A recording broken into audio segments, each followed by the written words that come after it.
The Barstar Podcast is a show that aims for something a little different. It's hosted by a drummer who thinks he's a musician. But let's be honest, I know and you know that drummers are not musicians, right? Or are they? Hang on a second, who wrote this crap? This is garbage. Nobody's gonna listen to a show put on by somebody they haven't heard of. Stupid crap.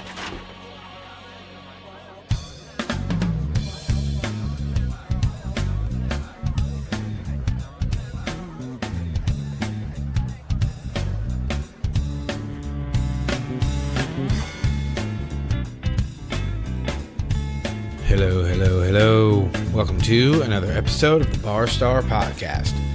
I am your host, Stephen O'Reilly. I want to thank you guys for coming back once again, taking the time out of your day to hang out with my dumbass. I appreciate it. I also appreciate the ratings and the reviews and the subscriptions. And if you haven't done any of those three things, what are you waiting for? Let's go, get on it. You get the reviews and the ratings up. It just helps new listeners find the show, and I would greatly appreciate it.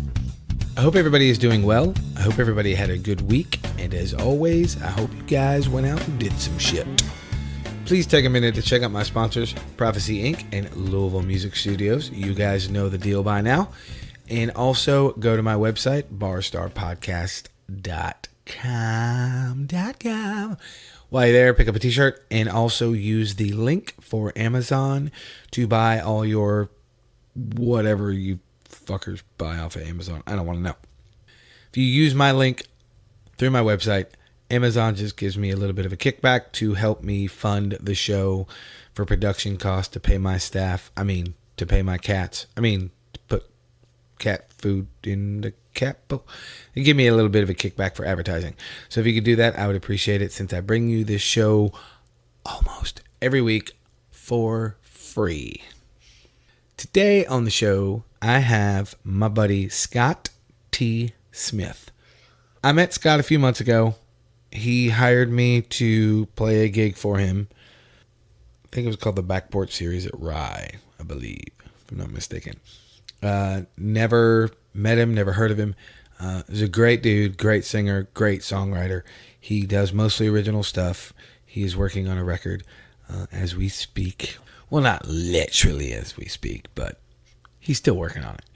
He's a kid from Hurricane, West Virginia, and he is an awesome dude, and I have been wanting to sit down with him for a while since I met him, because he's got kind of an interesting story how he wound up in Louisville. I will not get into that because he obviously explains it in our conversation.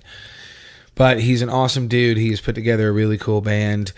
Brian and Aaron and Miss Lucy and myself back him up, and it's a really cool deal. It's a little bit out of my wheelhouse as far as what I normally do or what I normally get hired to do, but I love playing it. I love playing Scott's music. He's got a great feel. He's got really, really good musical intuitions. He knows where to go. He knows how to create a story arc within a song, which is really fucking cool and really hard to do if you don't know how to do it. So that's pretty much it. I'm going to keep this opening short because, as you guys have figured out in the last couple episodes, I've apologized for not giving you an episode every week this past month. I will try to do that, but just a heads up, in a few weeks, actually 3 weeks, holy shit, it's almost here. When I'm on the road, I will not be giving you any episodes. So you're going to go a couple, 2-3 weeks, 2-3 other guys without an episode, without a show. So I hope you'll manage. I know you love me, but I think you'll be fine. But I am taking my gear with me. Obviously, I'm taking my gear. Fucking duh. I'm taking my podcast gear on the road with me. So who knows what in the blue fucking hell I will capture. So I'm pretty excited about that. But enough about all of the stuff going on and the stuff that I'm not crying about. Let's get to my conversation with the amazing, awesome young man, none other than the fabulous, oh my God, you're so cute. That's 2. Gotcha, fucker. Scott T. Smith.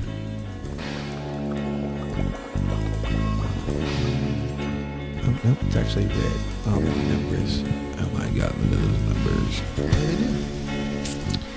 counting. That's what they're doing. They're counting. You're impressed.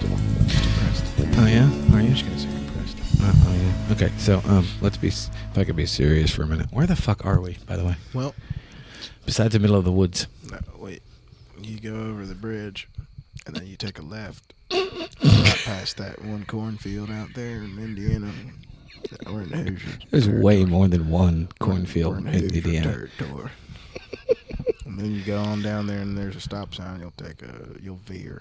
It's a veering action. Let me guess. If you pass the railroad tracks, you went too far. There ain't no railroad track there. If you pass the other cornfield, you've gone too far. How are you, brother? I'm good. I am sitting here with my friend. I would kind of call him my singer, but he's not really my singer, but he's a damn good singer. I'm No. sitting with Scott T. Smith. I see what you did there with the Scott T. Yeah. I see Well, what you did I there. don't think I did it. I think my parents did it. Like, they're the ones that were like, let's make his middle name Taylor. And I was like, really? You could have named me anything else, but you gave me Scott Taylor Smith. And for those of you listening that don't know me, I'm not. You're like not a most- Taylor. I'm not like most Scotts or Taylors. No, No. you're not. I'm So- bear-like. I'm a bear. I'm even brown like a bear. I'm big and brown like a bear. Bear. You're such an idiot. I love you. I love you too. So I wanted to have you on the show because we met. I got a call to do a fill-in gig with you last fall. Mhm. So fall of 18. It was like one of those headhunter kind of deals, like go on Yeah. the Facebook for the people that are just musicians. On the Book of Faces. And then you go to that one folder and it's like for musicians only, and you have to be accepted by somebody. Mm-hmm. And then only serious acquisitions are welcomed. Mm-hmm. And then you found my dumbass. Mm-hmm. On strong recommendation. Oh, that's a good thing. It says a lot about you. It says that I've either pissed some people off or made some people happy. Yep. I'd go with both. 50. Both. It's both. So the reason I wanted to have you on the show is because you have a cool story. You are not from Louisville. Mm-mm. Where are you from originally? I'm from Hurricane, West Virginia. Is that spelled like hurricane? It's Yeah. just pronounced hurricane. Hurricane. Yeah. Well, you guys got Versailles. There ain't no you Kentucky's- guys. I'm not from Kentucky. Well, yins. Yins this way, y'all this way. Yens. Those of you listening, you Kentucky folk, you Yeah. gonna start talking crap about West Virginia. And Eastern Kentucky and Western West Virginia are the same stuff in a different pile, as we say scat. I'm gonna try it. I'm gonna see how long I can hold out. With Well, just- cussing on just- the show. I'm just gonna see. It's an experiment because I've been listening to a lot of them, and I just want to see how Of long. my shows? Yeah, Oh. Yeah. Well. yeah. It's a personal experiment. Oh, well, fuck. Personally. I don't know if you know this. I have more listeners than just in Kentucky. Oh, I know. Okay. You stretch. It's called imperial Overreaching. Yeah. Okay, seriously. How did you wind up in Kentucky? Because before we go into your story, you are a hell of a songwriter and you're a hell of a singer. Well, thank you. And the first time you and I played together, we got each other immediately. It was like bing. Mm-hmm. Yeah. It was Bing. And I'm just going to go ahead and give a spoiler. Next week on the show, I'm going to have the young lady that's sitting to your right. She just doesn't know it yet. Lucy, Hi, Miss Lucy. the Lou of Louisville. Mm-hmm. Anyway, so Oh, you already agreed to it, so it's she on. did. She did agree. Okay, go ahead. Anyway, So, spoiler how did you alert. wind up Yeah. here? So, I grew up in Hurricane, West Virginia, Hurricane. and I went to Marshall University. It was one of two options for me to go to school. Marshall was closer to home. It was about an hour. West Virginia University, where people love to go and waste a good 2 or 3 years, and then go back down the hill to Marshall, because it's just one big hill up to Morgantown. Gotcha. Yeah, it's just Them about a 4-hour dar hill. hills. It's about a 4-hour hill. You go straight up it, and you're in Morgantown, and everything's hanging off the edge of it. And I went up there enough to know that wasn't about me. That does not sound like an enjoyable place. No, I mean, there's people I hope that know where Morgantown is, West Virginia is. They're laughing right now. They're like hysterically loud. It's just one big hill, and everything's hanging off it. And at any given point in time, you feel like you might die just from tripping and rolling down the hill. I have to go to this You have said to. hill. It's just a big hill, and then that hill goes all the way up to Pittsburgh. But okay. I'll tell you how I got here. So I'm Yes. at Marshall University. I'm not doing anything musical. I'm studying international affairs, and I was in choir for my freshman semester. Freeze. How old are you? I'm 26. Okay. Go ahead. So this is. I told somebody the other day you were 24. I wish. I'm I could twice use a your cou- age. I could use Shut a the couple fuck extra up. years. Yeah. Well, okay. So I'm at Marshall. I'm old, Scott. I'm in freshman in college, and I joined the Collegium Choir because they were going to France. That's cool. I was like, heck yeah, sign me up. Whee. I ain't never been there. Ain't there. You just cut the there. V out of that word. Yeah. Ain't there. I ain't never been there. Yeah. And so I was I love singing. you. I love you too. I was singing in this choir, and I'll never forget because these are all music majors. And I don't read music. I was a classically trained cellist from 3rd grade until 9th grade. Oh, nice. I didn't know that. Yeah, and I don't think I ever truly read the music. I cheated. Oh, you're that kid. Yeah, I'm that kid. There's something inside of me that like anticipates changes, and it makes sense to me because of my ear. I can listen to the person singing next to me. Mm-hmm. We'll go back to singing, and I can be in choir, and as long as the person next to me is a strong whatever they are, I've got the part and I've got the words. I don't need it. I can just, my ear's kind of weird like that. Fair enough. So I'm in choir, and they all know that I'm not a music major. And slowly but surely, they started realizing that I was not only not reading music. That was a big day when they found out I wasn't, like, I didn't have my folder one day, and they were like, "What are you gonna do?" And I was like, "The same thing I do every day." They're like, "What do you mean?" I was like, "I don't. It's fine. Just look forward. Keep hands and feet inside the ride at all times. Keep your head straight. We'll And, be fine. Don't say everything's we, fine. but we'll be fine. Yeah, we'll be fine." And from there, I realized that I was different, and that they knew I was different, and that I was spited for it. So I was like, man, maybe I should be doing this music thing, but I didn't listen to my intuition. So fast forward 3 years, school and me aren't really agreeing. I'm not understanding which way is up at this point. Right. Financially, I was like, should I even keep going? I actually had started filling out a contract for the Special Forces. Yeah. Damn. Because I'm from West Virginia, and I know how to shoot, and I love getting lost in the woods and finding my way out, and I'm pretty good with people. Good to know. Yeah, I'm pretty good with people, and I don't know. Everything at that point in time was saying military. They'll give you Right. money for school. Right. And so I was about to follow through with that. I'd been working on my contract very slowly, dragging my feet because I didn't really want to do it. Just about this time, my favorite singing cellist. Yes, I said my favorite singing cellist. Oh my God. It's a real thing, man. There's like I a few of them know, now, I and know. I haven't found Ben Sollee. Yes, who is a monster He's musician. a monster of a human. Yeah, I wish I could just call him a musician, but I know him, and I'm like, how do you do? Like, he was just at the UN summit. What in the world? I know he's awesome. I don't know him personally. I've only met him the one time, but I had the fortunate pleasure of I went on a tour, I guess 11, 12 years ago, whenever the hell it was now, Yeah. with Peter Searcy, which I've talked about on the show a little bit.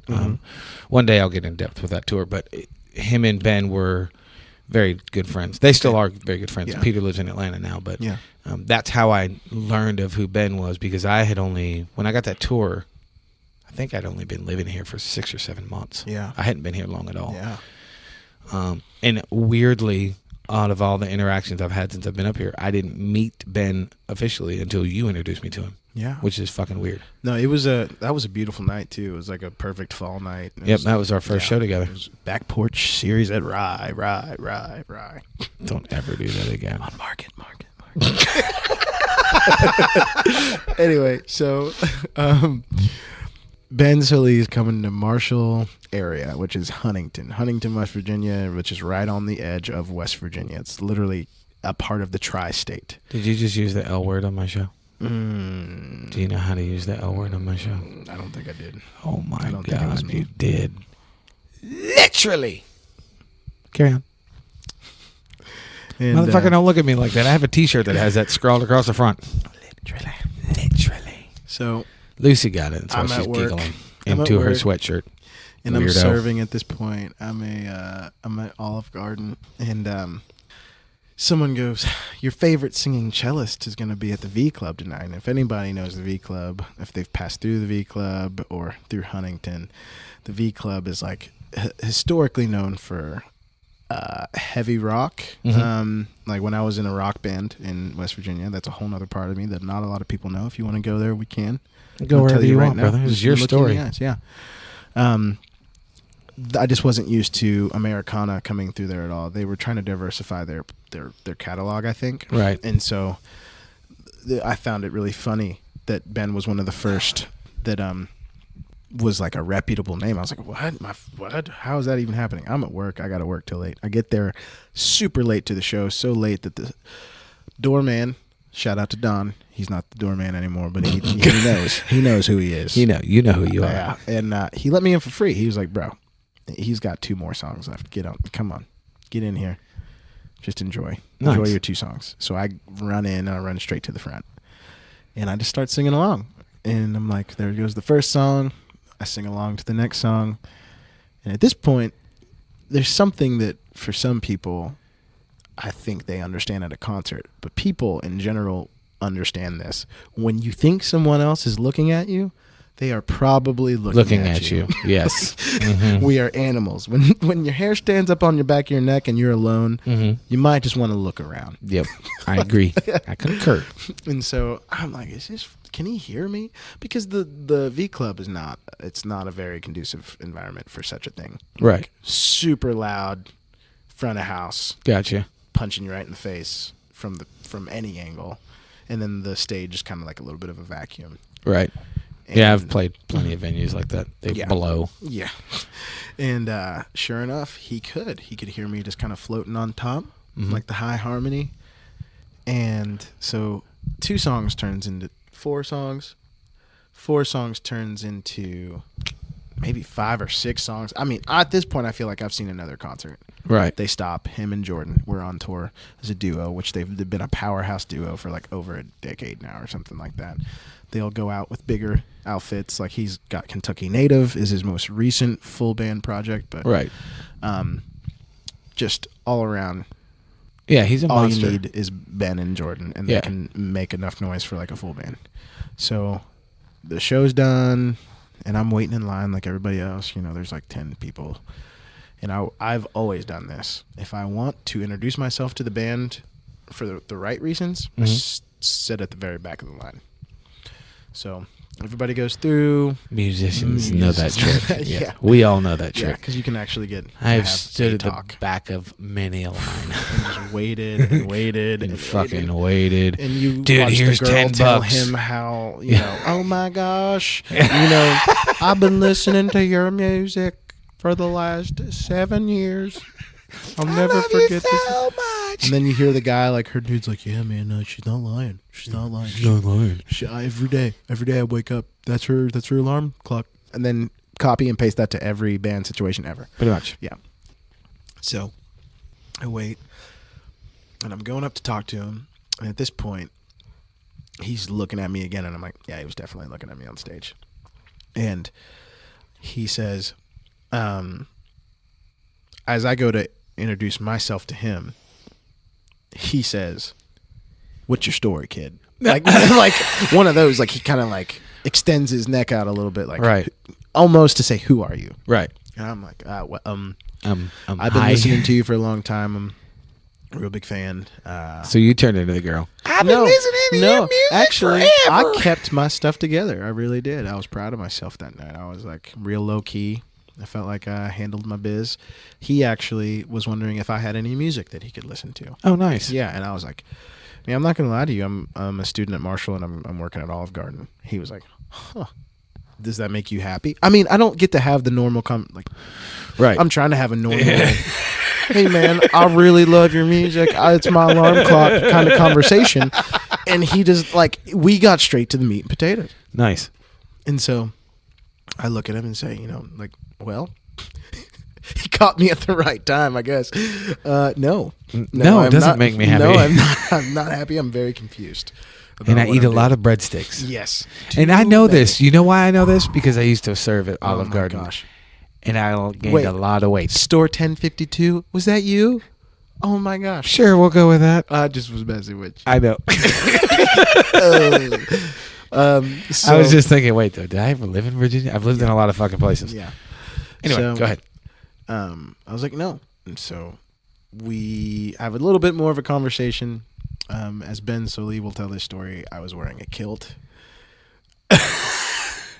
Wait, hold up. Were you wearing a kilt for real? I'm just going to leave that to the listener's discretion because it makes it a better story if you think I was wearing a kilt. Because like I just said, I'm a big brown bear, literally. Brown bear. So because you were wearing a kilt, he remembered me. I'm was gonna memorable. I'm going to give you one. You ready? Yeah. Oh my God, you're so cute. No. All right. So. You're totally wearing a kilt our next show. I'm going to. No, you're wearing a kilt. That's I'm it. going to keep a count on how many times you say that. So that's one. And so. That's the only other time I'll say it. All right. I'll hold you to that. So I stick around. Him and Jordan have to pack up now. Everybody's gone. All the merch has been purchased. And I helped him pack up. That's another move for all you young aspiring musicians and super groupies and super fans out there. Even Miss Lucy knows that one. She's nodding her head. Heavy. Oh, hell yeah, it is. That shit sucks. It's like 2 people, and they got more than enough for 2 people. I guarantee they'll have some things that are not breakable that you can carry. Mm-hmm. And so I did, because that was what I wanted to do out of the kindness of my heart. Ben had given me a couple CDs for free on top of what I had purchased, and I was like, well, I can at least I could schlep gear. Yeah, exactly. So I hang out, and he's just asking more questions, being very to the point, being very inquisitive, just like what is this? What have I just stumbled into? That was the look on his face. Right. And I'm going, how is this real? I've been listening to this guy since I was like 13, 14 years old. What's going on right now? And at the very end of the night, old Ellie is packed up. His Element. It's blue. It's great. It was my first car I drove in Louisville. It was also a stick shift. I didn't know how to do that before I got to Louisville. Wait, hold up. You're from West Virginia. Didn't you know how to drive a stick shift? Isn't that a shame? What the fuck? I can work a clutch on a motorcycle, on like a dirt bike, but on a 4-wheeler, but not and most 4-wheelers don't have clutches. That's not a thing. No, it's not a thing. Like on racing 4-wheelers, but anyway. So, fuck. Go ahead. This is my first clutch in a car. And I don't have to tell anybody that's ever driven clutch. That is not fun. So I moved from a town of 5,000 people to a town of 1.2 million metro. And I'm also learning how to drive a stick shift. That was a joke. Wow. That was a joke. I was learning how to do a lot of different things. Yes, like how to drive in a city with no predictable traffic flow. Oh, no. Welcome to Louisville. Yeah. We don't just have outdated clover bypasses, but we also have roads that lead to roads that lead to roads that you don't think are roads. Yes. And they have the right of way every time. Yes. Yes. And everybody here, when they are driving, is way more fucking important than you, and don't you ever forget it. Because it's a little big city. Mm-hmm. So when was that? When did you move here? 2017, May 28th. So you moved here. Yeah. Did Ben... I started to phrase the question wrong. Did Ben bring you here, or did he just kind of cajole you into moving? That's right. I used a word like cajole. Yeah, I'm a strange beast. So Ben took my number at the end of that night. About a month and a half goes by, and I get a text from him. I'm looking to go back to school. It's like the end of August. Right. He's like, hey, what are you doing the first 2 weeks of September or something like that? And I looked at my phone, And I showed it to my girlfriend at the time, and I was like, nothing. I was like, that's not real. I know that feeling. Yeah, I just made sure I experienced that with made sure- Dilana. exactly. Same exactly. thing. That's not like, real. Fuck off. No. No.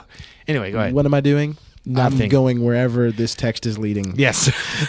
I'm going down this text train. Let's go. Yeah, so I made sure that I didn't have school, a.k.a. took a leap. And because I knew international affairs wasn't where I wanted to go. Right. The world at that time, like, I'm not going to go into that, but the world at that time was different than when I started as a freshman. Things Fair in enough. the international realm were not exactly inviting. Right. So this is 2016, I believe. Ben invites me on tour. I go. It's my first touring experience. That's a big fucking dog. Okay, so for everybody listening, we are outside on our lap steel player's porch, and it's like got these beautiful Edison bulbs hanging. I mean, it's as magical as you think it is. But It is, and I was we're going in to the describe country. it in the opening, but we can describe it now. Yeah, but we're on his porch, and he has and we he are in has the farm middle of dogs. fucking nowhere. Yeah, and we're on the farm, and he's got a couple farm dogs, and one of the dogs just walked up, looked Steve right in the eyes. Actually, he kind of sniffed my crotch. Well, I took a shower, motherfucker. What the hell? and then he just laid down. He did. I knocked him out with my scent. Don't you say stank? I said scent. No, but don't you say it. Scent. Don't say stank. Don't try to trick me. That shit don't work on me, fucker. Reverse psychology for you. I have the power of editing. If I did say You it, I could wouldn't do edit it out. You wouldn't do that. I would. Okay. Try me. Stank. I'll make you say some shit backwards, motherfucker. I actually had to do that once on an episode. So Okay, so anyway. yeah, So Go on international affairs is not where you wanted to be. yeah. Go on Text tour. chain. It was great. I mean, when Did I he- say text or sex? no? Text. Just text. Good. Yep. Carry on. So Is your face turning red? no, can't. That's bullshit. I've seen your face red. I know I'm very fair. I'm very fair skinned. That's a whole nother story. And there's more people that are way more fair skinned than me, but I like to think I'm fair skinned. And I'm gonna need you to land this plane, fucker. yeah, I'm coming back down. I know. I'm just Okay. kidding. All right. So I can't throw stones, dude. I'm the no. worst plane pilot ever. go on tour. And right before the tour, I realized that if I was going to go be a professional musician, I needed to step my game up. So I had a very nice guitar. All right, wait, freeze. Hold Yeah. up. What do you mean you went on tour? Is that where the text chain was leading? He wanted Yes. you to go on tour with him? Yep. To play with him or open Yep. for him? To play with him. Nice, very in cool. his band. Very As, cool. Rhythm guitar, kind of texture kind of stuff, Mhm. and then sing backup vocals. Oh, very cool. So I bought like $800 worth of pedals, which for anybody that has pedals, that's only like 3. I didn't know You that ain't before. wrong. Yeah, I didn't know that before. I was like, oh, I'm gonna go. Whoa, this money went nowhere. But I got just enough to make some pretty noises, and then I got guitar lessons because I couldn't really play guitar that well. Not electric, not that style of guitar. Right. So I took Ben's music and I went to guitar lessons and had it all tabbed out, and I learned it. And I took those chords on tour. Now, did you do all that here while you were still in Virginia? Still in West Virginia. Okay. Yeah. So I'm hanging out in West Virginia just trying to learn Ben Sollee's music. And I get to tour and I haven't memorized it. I was having some troubles with memory, and I was just like, hey, I brought these charts. I hope Hold they're not up. upset. You having trouble with memory. Mhm. I've had Wow. 8 concussions. I'm 26. And I just keep on adding to the pile. I don't know why. I can't. I live fast, baby. I've got the need. Hey, he fucking just go there. Need for speed. I agree. Let me help you out. Tom Cruise I know. is my jam. No, he's not. Yeah. I'm I not can't playing help with you Saturday. That's it. I quit. Right now. The show's over. Have I'm you done seen playing Night with you. and Day? No. It's a great film. No. It's not. Only It's because basically I Mission haven't seen it. Impossible. But All right, fair enough. No, okay. I still don't feel bad for picking on you for being a fucking squirrel. No. And forgetting everything, but at least now I have a reason. You and your 6 concussions. Yeah. Why the fuck have you had 8 concussions? Excuse me. Why have you had 8 concussions? You get drunk, fall down a lot. No. I grew up riding motorcycles. I grew up snowboarding. I grew up playing contact sports, and it just started adding up between snowboarding and thinking I was going to be something and riding dirt bikes and playing football. All right, I'm gonna need you to stop all that shit. Okay. So Music is where you belong. snowboarding. That's my final offer. No snowboarding. Okay. So Snowboarding or me playing drums for you? that's ridiculous. That's flabbergasting. You about said fucked up. No, that's You almost did. No, I just Yes, that you is- did. No. You did. Nope. Nope. You did. Okay, seriously. So Yeah. you're on tour. Where all did you go? How long was it? It was a 2-week tour, and we went. I flew into Denver, and we started in Colorado Springs, Mm-hmm. and we went from Colorado Springs, and we made the big old triangle, Gotcha. and we did quite a bit with that time. I was kind of blown away by it. It was my first time that far west. Mm-hmm. That was like exhilarating. There's something out west that just calls me every time I'm there. I go out to Colorado very frequently now. Yeah, you were just here last week. Yeah, and then I drove away really quickly. You did. Yeah. Because you're lame. Yeah. I'm just kidding. Labor, love. You're labor, busy. love. Labor, love. You're just a busy And boy. I'll never forget just the people and how they responded to me. It was my first time getting out of my little town for real. Right. That's always a big step, no matter Mhm. what the age is. And performing, like I didn't think I could step out as a performer. Before this, I was a part of a band, part of this rock band, and we were doing well for ourselves. We were playing festivals and, trying our best at, regional tours. And Right. all that was going really well. Right. But I didn't know who I was without that. You didn't know who you were as As an a artist. solo Yeah. artist. Yeah. Or even what kind of music I would write. We had 2 guys that kind of just like held that down. And Right. there wasn't a lot of room for what I did. I got you. And so, yeah. And I hadn't even written a song at this point. Still. I'm on tour with Ben. I still hadn't even written my first song. That's crazy. Yeah. And I was covering every night. Ben would feature me in the set. About midway through, I'd sing "Oh Had I a Golden Thread" by Pete Seeger, and we made it like straight doo-wop, like straight out of Compton. Motown. Yeah, my head, my brain. It was like, "Oh, had I a golden thread and a needle so fine, I'd weave a magic strand of rainbow design." And you can hear his cello in the background. Of rainbow design, do do do do do do. In it. So yeah, I mean, it was just like that was the first time I'd ever been allowed to sing like You that. just had in a front few of thousand people go, holy shit. and I was just like, what is going on? This is amazing. In any scenario, it was like we played in a schoolhouse in Boulder. Anybody that knows about Boulder's venues, the schoolhouse is this beautiful, intimate acoustic space, and it was just so much fun. Oh, nice. At any time, just to be able to sing, which I believed at that time, I didn't know it, but that was my true voice coming through. And I was like, is this really what I sound like? I'm not singing at, like red line. Right. Like, because that's what it was with rock and roll. It was like every Yeah. time I would open my mouth, I was like, how did I sustain that note? Yeah, I was like, you were pushing as I much was air as you impressed. could. Yeah. I was impressed every single time, trying to cut through a mix, Mhm. and it's to be able to I just sang that so soft just now into this microphone. That's how soft I sang it, if not softer, because Right. I'm learning that. Even to this day, I'm still learning Right. how to sing. Yeah, soft. but you also have some serious air movement. You got some hard, lungs. Yeah, it's hard not to want to sing loud. Mhm. It's you got some power behind you. yeah, but as a singer, as a teacher once told me, to sing soft, you got to use more air than when you sing loud. To sing soft with tone quality. So Interesting. yeah.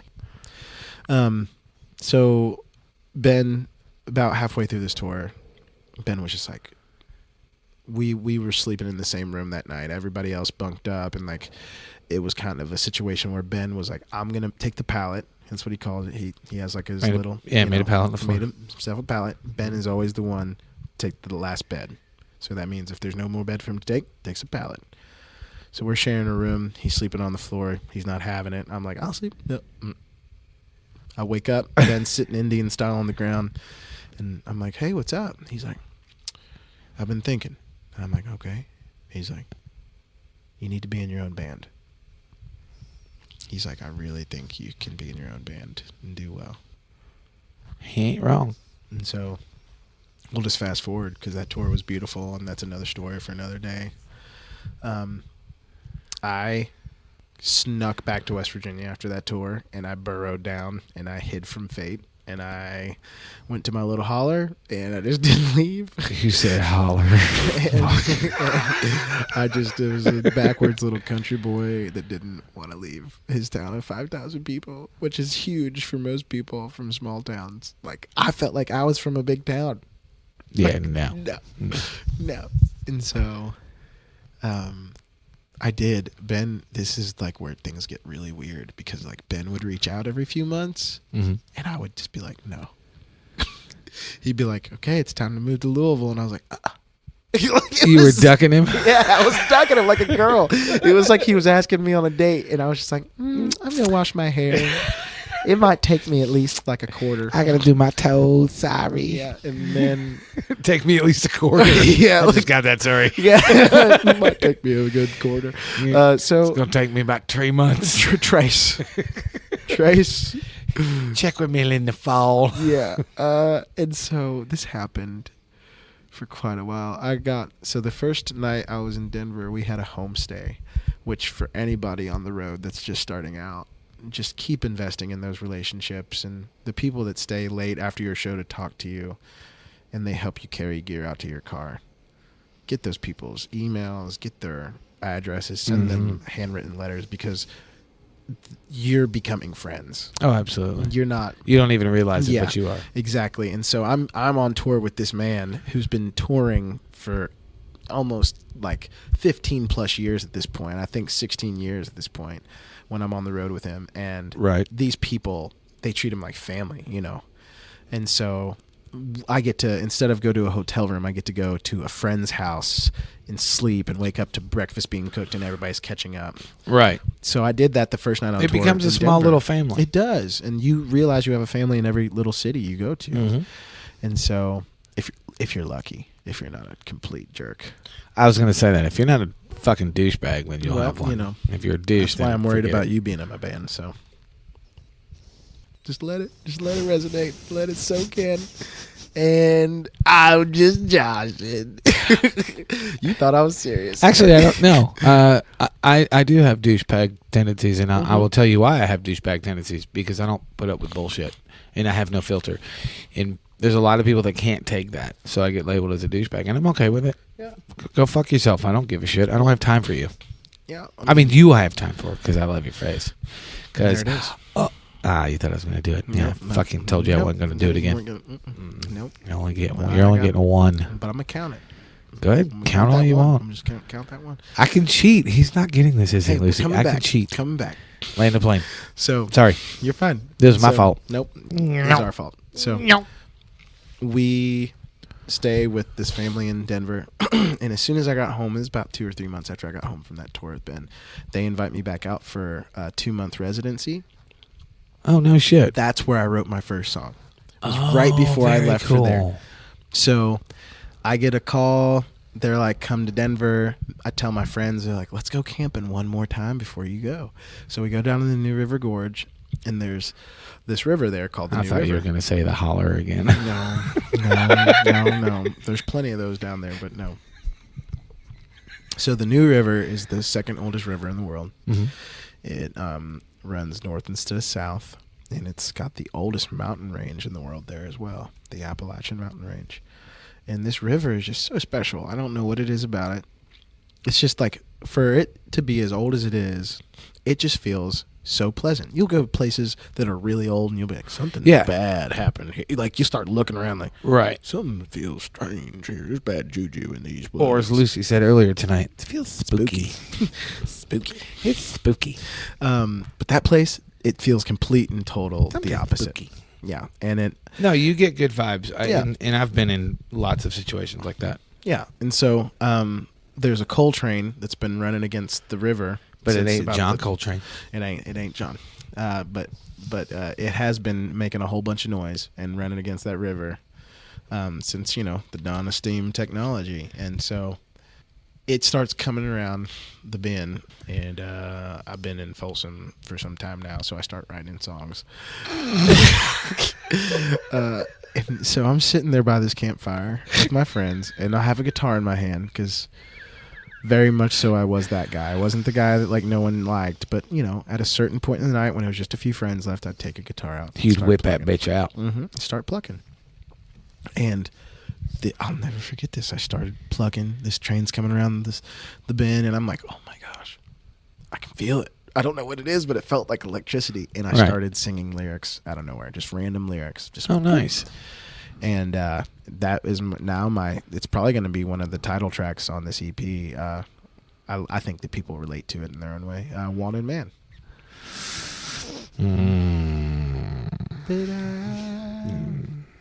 A wanted man. I love that song. And I'll do what I can to push further down the line. I love that song. I do, actually. I love it too. I like playing it.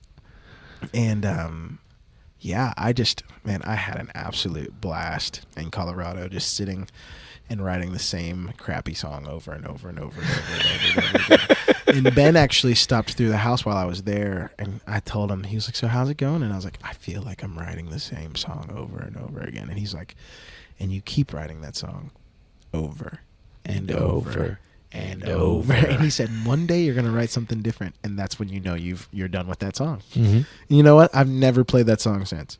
That song that I finally finished, it's dead. That one's gone. Because Wanted Man came out as something else. Oh, gotcha. That was in that moment. Wanted Man got refined and delineated into this beautiful new thing. Mm-hmm. But the song that I wrote over and over and over and over and over and over and over and over again in Colorado is gone. It's gone. I put it in its place. It's out of here. And every now and again, my fingers find those chords, and I'm like, that's cute. Oh, you're so... Because I didn't... Stop myself. I didn't think that I was... That's willpower, motherfucker, because I almost let it go. I know. But in those moments... You tried to trick me, though. I did. Fucking prick. And then in those moments, you never think... you get so caught up in this now, in this, I'm so stuck going through the... And it's in everything. In everything in life. Yeah, absolutely. And it's... I look back now, and I'm like, how lucky I am that I had somebody like that to say, just keep on writing the same crappy song. Yeah, it sucks. And you think it sucks. I didn't even hear it yet. You're probably, if you think it sucks, it probably just keep on writing it until it doesn't suck. Absolutely. I understand that. I'm not a songwriter in that sense. Yeah. I'm good at transcribing and arranging and putting shit where it goes and going, that's fucked up. Let's do this, blah, blah. But I still understand the concept because I've been around it for over 30 years, 31 years now. God bless, I'm old. Fuck. Yeah. Well, anyway, but I get the whole point. Yeah. I get what you're saying. And I've watched people do it. I've watched songwriters do it, and I'm going, I'll see you in like a month. You're going to be either fucking dead or you're going to write a hit, one of the two. Yeah. And I've got all this momentum. I'm 24. I've got all this momentum, and the 2 months is up, and I go home. Back in Virginia. And I went back to West Virginia, and I burrowed down again. Like a weird little country boy. I'm so backwards. And you know what happened? You had to get your hair did? No. No, I didn't have to get my hair done. What happened was I go home, and my dream job was waiting for me. So I go home, and I think I'm going to turn around and go back to Louisville. And I had applied to be an apprentice to a woodworker, like fine, rustic, reclaimed furniture. Oh, nice. And he calls me. I literally fly back into Nashville, and I get home to West Virginia. And that week, it was like, this is right after New Year's, and of 2000 and in 16, 17, I believe. And he called me. He was like, "Hey, Smith, I could use a hand in the shop. You'd be my first employee."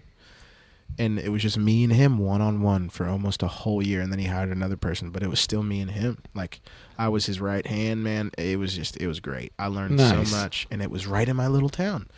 And so you were safe in your holler. I was, but see, what happened was I had signed on to work with my spirit guide, actually. The old man that comes out of the dreams. He's like, and he's like, "Follow me, and I will guide you along your journey, son." So I start working with this guy. I start working with like this 50, like he was right on the edge of 50. He's 49, and I worked for him when he turned 50. I remember that was a good day, but it was hard for him, you know. So what I'm trying to say is that he was very, very much so in an introspective point in his life. He just started his dream job 2 years before this. He takes his life savings and starts the business that he wanted to do since he was 23. Right, which is scary shit. Yeah. And he hired me. And so every day in the shop we'd be working. He had taught me things I needed to know so we could just talk, right? Right. And we start talking about what it was like for him when he was my age and going to do what he wanted to do, which was woodworking. Right. And working for who he did. And I mean, we did this for probably 7 or 8 months. And I think it was about month number 4, I realized I had messed up. I had shut the door on Ben Sollee, who was the gateway to my future, my fate, or whatever that meant. Right. And I said no. And I was just like, man, and I was ate up for months after that. I mean, me and him would be talking about him and what he could see in me. And I was like, I've done a bad thing. I've done a very bad thing. Oh my God. I was sick over it. I'd walk every day to and from work. And I was like, I'm sick. Oh my God. What have I done? Because Matt had just said some super, truth bomb. Poof. Right. Introspective, food for thought. Poof. And I was just like, right, here, chew on this. Yeah, and as I'm walking a mile home, I'm like, oh my God, I messed up. Please tell me I had to walk uphill. No, I didn't have to walk Damn uphill. it.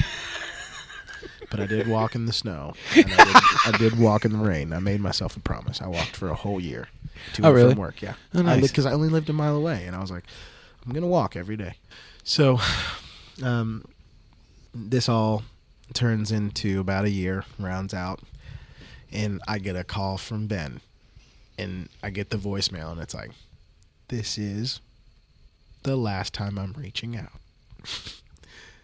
Basically saying hey, I have one more opportunity. Right. And then I'm going to let you live happily in the holler. Ever after. And happily in the holler. Yeah, and I remember I was in a movie when I got the email or the call or whatever. I think it was definitely an email. I remember reading it in the movie, and it was just like, come to Louisville. You can do a residency with me. Me and my family are going to go on tour together before baby girl comes in the fall. Right. We're going to do my summer tour together. You can stay at the house and watch it, and and we can get you a residency at a club. You can start playing out in Louisville a little bit and see if you like it, just for the summer. 3 months. See if you like it. Right. 3 months goes by, and everything in me wants to go crawl back to the holler. And instead, I did the hardest thing I've ever had to do. And I came to the realization that if I was going to be who I'm supposed to be, it meant being uncomfortable, and it meant being far away from home. Right. And it meant being on the edge of the unknown. Right. And I get that. I mean, you have to... Yes, Lucy, I'm distracted by the big-ass moth. Well, you'll have that. You have to... I'm not trying to be philosophical. Please. I'm trying to word it correctly. Actually, I want that. You have to get outside your comfort zone if you ever want to grow. Mm-hmm. In any capacity. Absolutely. Work, career, could be widget making, could be accounting. Oh, absolutely. Could music. It doesn't fucking matter. If you're not pushing yourself, you're not growing. If you're not failing, you're not growing. Oh no, that's true as well. Yeah, that's true as well. And that's the next step. After you become uncomfortable, then you start failing. Bombing. Yeah, and you're like failing. Whoa. Oh, that sucks. Yeah, me and my buddy were just talking about that on that long drive across the country I just took. about that's what nobody wants to admit, is that they are failing, whether it's quiet or very publicly. And to be honest, I don't think that we talk about that enough as a society. You're going to have to take a humble loan of $1 million and probably go bankrupt a couple times before you get your own TV show. And that's what we don't talk about enough. And no, I edge. get that. That's the edge. That's the edge of the rock you're about to jump off of and try and fly. Yeah. And it's, I don't have any regrets in my life. I really don't. I have some disappointments, and maybe if I change this or that, but then I wouldn't be where I am. But the point I'm getting at is if I had to pick a regret, most of my listeners know I've already talked about this. It would be quitting school. I shouldn't have done that. But that being said, if I had another one, it might be I didn't believe in myself enough to move to, because I've moved a million fucking times, but I didn't move to a bigger city, or I didn't try to do the LA thing, because I'm a kid of the late 80s. I mean, I was born in 74, so 91, 92, I was old enough. I was 17, 18. I should have, could have, would have, you know what I mean? And I never did it. And I still don't really regret it, but it's also one of those things I kind of, every once in a while I go, what if? What if I would have believed? Because back then I didn't believe in myself at all. I was fucking horrible. I'm not saying that I'm phenomenal now. I'm good. I know that, but I also know my weaknesses. Yeah. But I didn't, back then I was god awful. Like, I hated everything about the way I played. Yeah. I couldn't stand it. So, but I often, like I said, sometimes I wonder if I would have just jumped, what would have happened. So I get that. I get what you're talking about. And I think that there's always going to be more opportunities to jump. And that's where strategy comes in. Because I suck at checkers. Yeah, me too, buddy. Me too. I thought that it was just because I was young and my brother was 12 years older than me. That's why I thought I sucked at checkers. And then I realized, oh, wait. I suck at checkers. I'm still horrible at this game. I played last week in a Cracker Barrel, and the girl was 6 years old, and she whooped my ass. Like, just... And you said ass. Yeah, there it is. And now the floodgates happen. Now the floodgates. Ski. That's a West Virginia comp. Ski. I don't even know what the fuck that means. Ski. What? They're ski. Ski. It's real clean. All right. And then you respond. Like, if I don't know where you are, I'm like, ski. Ski. You do know I'm recording this, right? Yeah. And okay, I'm just checking.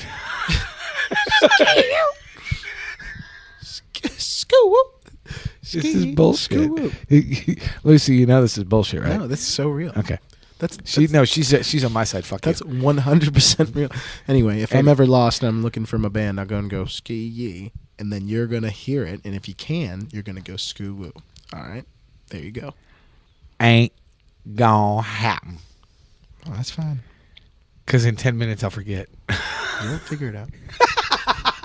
You'll hear it, and something in the back of your head will be like, "I'm supposed to go skoo woo." Scooby Doo. So yeah, and I'm there still. I'm, the real thing we could talk about for the rest of our time is this is what's so cool about doing a podcast outside. There's like spiders and things flying around. There's a spider on my cable.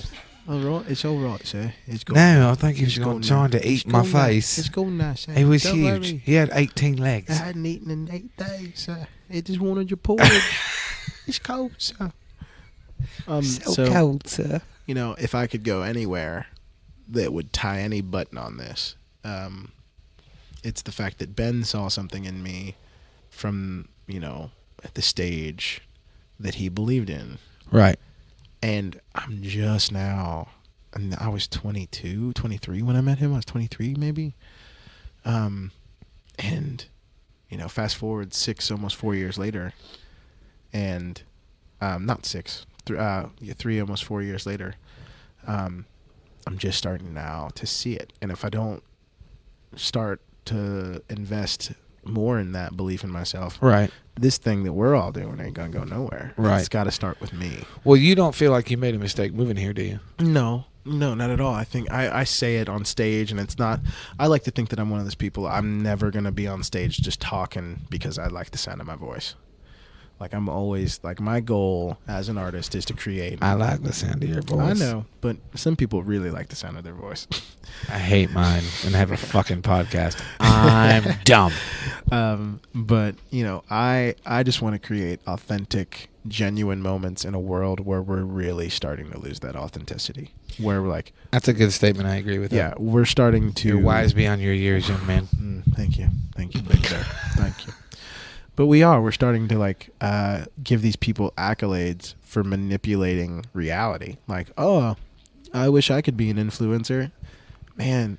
And it's starting to come out. We're finally starting to see through that charade. But guess what? Just when one charade ends, another one starts. So I'm kind of I'm scared to see what's after Instagram influencers because they have been on top for a minute. But you know, no hate because I got people out there. You know, I gotta be honest with you. I mean, I ain't mad at them. Yeah, no, I'm not mad at them either. But I will say that there is something that they are doing, and they are whether they have a knowledge of that or not, or they stumbled into it. They're doing something right. Whether they're just following a formula, or whether they truly understand that they're manipulating people's perception of reality. Right. Either way, that's what's happening, and so, you know, we're starting as a society. These younger kids in high school, they think that's real. You know, these little babes that are sophomores in high school right now, they think that's real because that's all they know. That's their media, social media. That's what they choose to ingest. And so because they're not watching nearly as much TV as they used to, they're watching like, you know, Netflix and 20% Netflix and 80% Snapchat. That's it right now on the show. Let's start a new company. Snapflix. Holy crap. We could be rich. Man. Snapflix, and we'll follow it up with Twitface. Yeah, and well, I'm not going to tell you what I used to call Twitter. Why? Twatface? No, I don't even remember what it was, but it was something extremely bad. No, I can't remember what I used to call it, but it was something silly. That's why I won't tell you because I just can't remember. But it's something that we aren't talking about a lot, and that's laser focus. What are you good at? What do you know to be your skill set? Right. Focus in on it. Get as good at it as possible. Like eliminate as many distractions as possible, and believe in yourself. Yeah. And that's where I'm at. Like at 26, about to be 27 in October, I realize right now, after this very long car ride across the country to help my buddy move, because that's what we do where I come from. You show up. I had enough time to realize, like, if I don't do this, and my mother's been trying to tell me this since I was little. Somebody else has been trying to tell you this too. I know. Your words haunt me after that Goodwood gig. Good. Yeah. I hope my fucking words haunt you. They do. They're good. Listen, I'm going to cut to the chase on that because you believe in yourself and you know you're good, but I don't think you know how good you are. Mm-hmm. I really don't. And I think that you need to. I don't want to use your word laser focus because you're focused on who and what you are and your direction. But I think you need to focus on what you can be. But that's where the secret is. And I'll let you in on it. Because I've got to stop hiding. That was another thing I realized on this trip was like, I've got to speak about it. So I'm afraid, like the reason why I can sing is genetics. It's not work ethic. It's genetics. There's something about my ears that are very finely tuned. And there's something about my folds that just know how to just scream. I mean, like you said, when I breathe and sing at the top of my lungs, it's much louder than most people singing at the top of their lungs. Oh, fuck yeah, it is. And so you got power. Yeah, and for me, I never let any of those compliments land, and that created a really healthy and a really unhealthy balance. And I did that because I'm afraid of ego. The ego is what scares me most. And I've said this for probably the past 20 years. I'm listening. You have to have an ego to do what we do. Yeah. The trick, not even the secret, just the trick, is finding the balance. If you get on stage, any of us, and since Miss Lucy's sitting next to us and she can obviously I'm excited hear for us, next week too. Yes, I am too. Yeah, just a little Will- shout out. She will Louisville. agree with this. To do what we do and walk on a stage and entertain a room full of people, you have to have an ego. Yeah. Because if you don't have an ego, nothing you do on that stage is going to be believable. Yeah. Period. End of fucking story. I will argue that till the day I'm dead. Yeah. Where the trick comes in is keeping your ego in check so you don't turn into that arrogant fucking piece of shit that nobody wants to work with because they can't stand to be in a room with you. And that we don't live And in the I world know anymore. a lot of people But like we that. don't. You know it. You see it more than I do. You saw, like, you as a professional musician watch that transition. Mhm. No one is paying money like they used to, Mm-mm. and no one is putting up with ego like they used to. Mm-mm. That's like, those are two very strong facts. As me, Mhm. as a young musician, I'm like, no one's gonna want to work with this. Mm-mm. Like, I see that guy that just fell down drunk after his show. Mm-hmm. They don't care how good you are. No, fuck that. There's another guy that's I won't just do as that good. either. Yeah, I won't do that either. Like, and this is not directed at anybody in particular because I know people like to poke holes in some of the shit I say sometimes, but I'll take the mediocre player that's got a good fucking attitude and a good work ethic over the shredder who's a fucking piece of shit. Yeah. I don't have time for that. No. It gets in the way of business. Yeah. And business is everything now. Mhm. And because you do it all. If you don't do it all, then you're not making any money.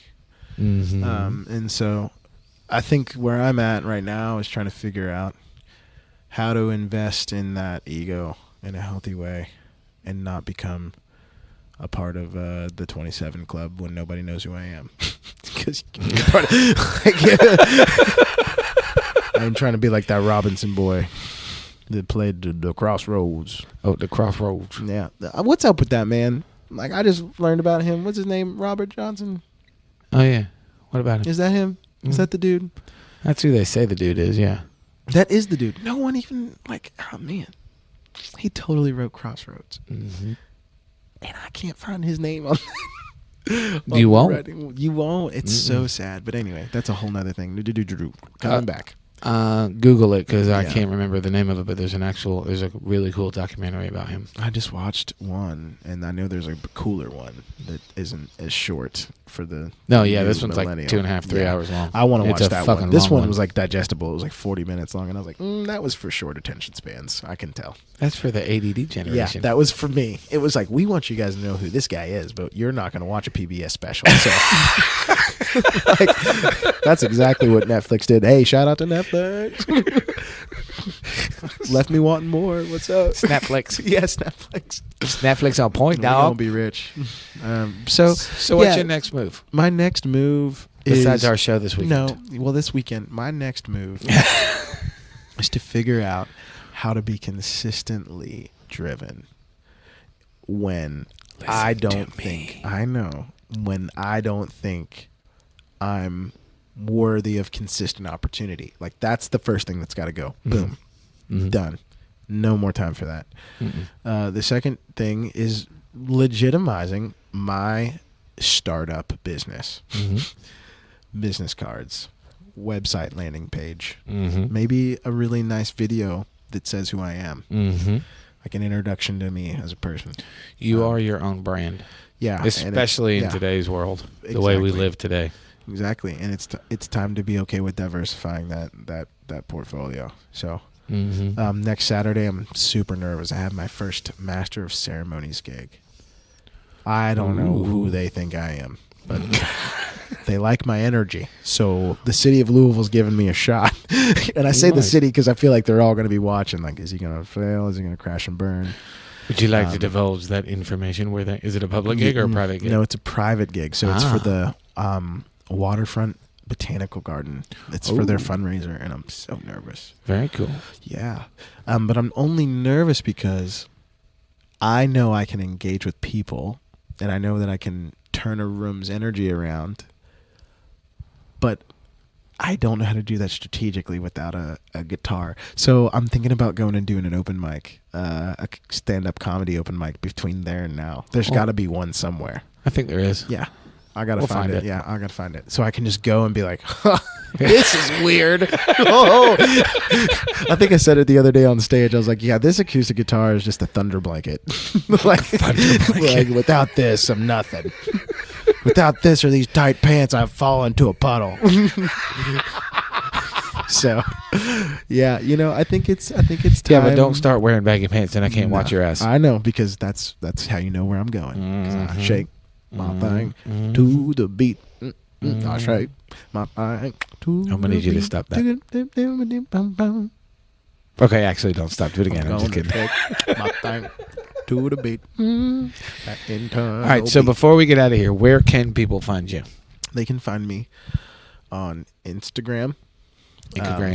Instagram, because it's easy, and that's a part of the laziness. I just don't know how to do a lot of things technology-wise. I'm a simple man with simple wants and needs, and that's what is so bad about it. I'm a granddad. I feel like I'm a grandpa.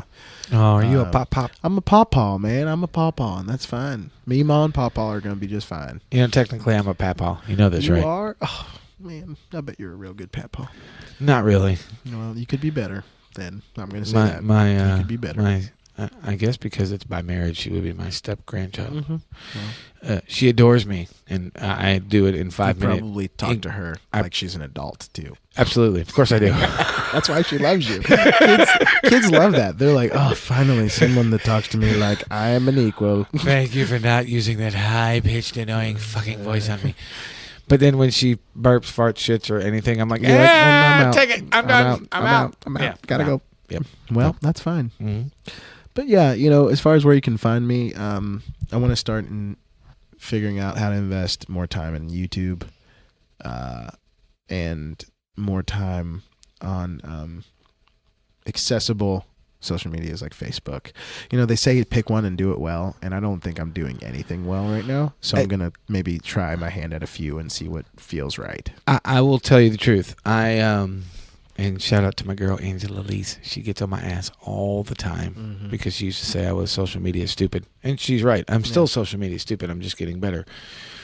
But what I figured out is I did exactly what you're talking about. I did all of them and figured out which ones work. I fucking hate Twitter. And the reason I hate Twitter is because Twitter takes entirely too much time. You have to devote so much time to get any return on investment for Twitter. I fucking hate it. The only reason I bring it up to you now is if it wasn't for me diving into Instagram the way I did, I literally would not have the Dilana gig. That's how I got that gig, because she stalked my page. Because I finally went. I'm saying. It's a portfolio. Right. You go to my Instagram. Exactly. I'm telling you guys to go to my Instagram. You're going to be like, oh, he used to be 18. I think there's a post on there from when I was like 19 or 20. Like, yeah. That's fucking funny. And it needs to be a portfolio. Like, and any young musician out there listening to that, like, I have so many guys that I look up to here in Louisville, because that's what you go, somebody, like when I'm trying to put together a band, like before I had a band, like, and somebody be like, hey, wait, you have a band? Yeah, I have a band. They're great. I call them the family, but they need to name themselves, because that's what good bands do. They have their own names, and then I just call you by that name, because I'll just keep calling you all the family, Scott T and the family, for the rest of my days. I got no problem with that. Okay, that's fine. Lucy? No problem. Well, with 2 votes. No so, you said Instagram twice, but you didn't tell them what the address is. You don't know it off the top of your head, Scott do you? T. Smith, you can search that. I'm ashamed. Okay, I'm trying to avoid my handle. All right, here we go. Okay, wait. On the show, we will help you set up a new one. Okay. How about that? Scott likes this. That's my handle. Go to Scott likes this. Edit. Oh no, I'm not editing that. I know, that's why I said that, because it's gonna be real funny playing it back. Yeah. Edit. I'm gonna put all kinds of space effects on it. Please.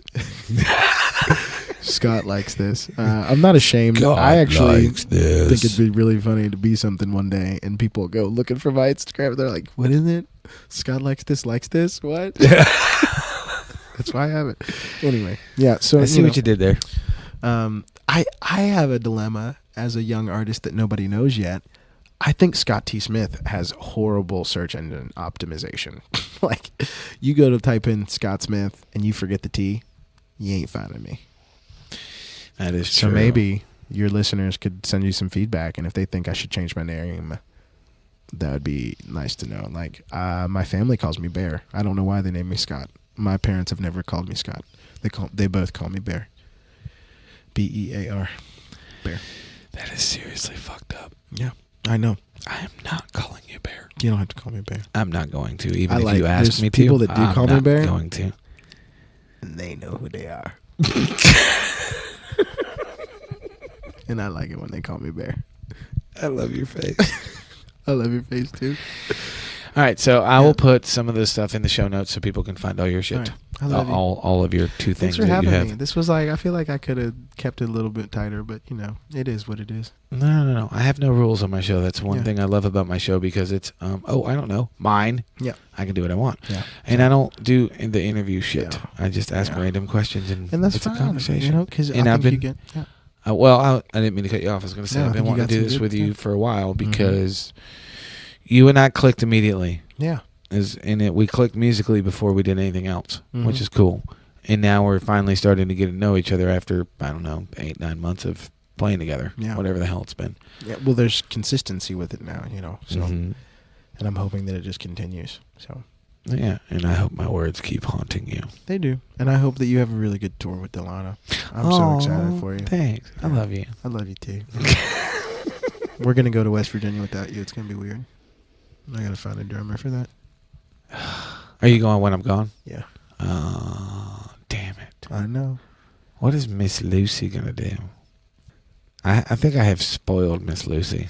Well, the gift of... I mean, Miss Lucy has spoiled me. No, well, yeah, I was going to say the gift of any band leader is to a bass player and a drummer that can, talk to each other. With no words. With no words at all, yeah. Mm. And you guys got that, it's a tuba thing. It's You got that tuba thing going. It's a tuba thing. I don't even know what One that band, means. one sound. You're fucked up. Yeah. Brother, I love your face. I love your face. Thanks for hanging out. Your face. Your face. This is the part where we leave. Okay. Okay, goodbye.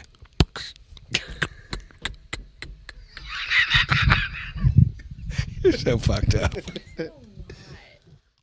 Hey guys, this is Steve Owens from Fascination Street Podcast here with a very important message. I'm awesome. I bet you thought I was going to say something else, but nope. What's important here is that I am awesome. I have a podcast called Fascination Street, and it allows me to bring to my listeners some of the most fascinating stories and guests. I started this show because I truly believe that everybody has a story, and I'm fascinated to hear those stories.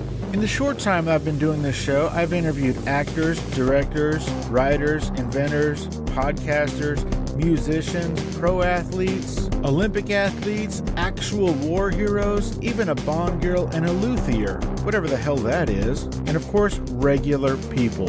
From people who wanted to be stars but never gave it a real try, to big company CEOs and people who got to meet their favorite president. I love getting to meet and speak with people who have a story to tell. I feel like everyone does, and it's my job to get them to tell it. You never know who my next guest will be. An Academy Award-winning actor, a platinum-selling musician, or your own mother-in-law. But one thing is for certain, you will be fascinated by their story. So come take a walk with me down Fascination Street. You can find this show on Apple Podcasts, Google Play, Spotify, iHeartRadio, and of course, FascinationStreetPod.com. Well, that's it, kids. That's the show for the week. I hope you dug it. I hope you got something out of it. Scott even sang on the show. It was kind of cool. Wasn't expecting that.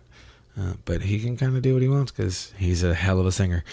So I hope you enjoyed it. I hope you will check out his stuff. Make sure you check out the show notes. I slaved so hard over them. And follow him on Instagram. And I think he is on Facebook. He just doesn't use it very often. But just start blowing his ass up and making music. Make him do some shit. I mean, that's what we do, right? We go do shit. So I appreciate him taking the time. It was a fun hang with him. We always laugh and joke and bust each other's balls. And he pretty much achieved his mission of not cursing, as he put it. I think he only said ass. So good on you, fuck stick. My show, my rules. Anyway, seriously, he's an awesome dude. He's an awesome kid. He's a hell of a musician, hell of a songwriter. And now that you know the story, make sure you keep up with him and keep up with Ben Sollee as well, who is a monster player, monster human, as Scott would say. I will take his word for it because I don't know anything about Ben, except I've heard nothing but amazing things about him. So there you go. That's it. I'm out of here. I got my own shit to do. I've got a lot of stuff to get done. But before I split, here we go. Let's see if I can do these fast. I will try not to fuck this up.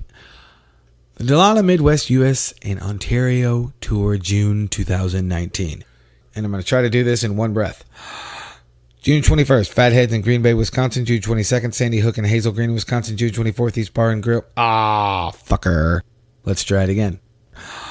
June 21st, Fatheads, Green Bay, Wisconsin. June 22nd, Sandy Hook, Hazel Green, Wisconsin. June 24th, Eastside Bar and Grill in London, Ontario, Canada. June 26th, Rockstar Music Hall in Windsor, Ontario, Canada. June 28th, Earth Angels Holistic Health LLC in Cleveland, Ohio. And June 29th, the Firehouse Barbecue and Blues in Richmond, Indiana.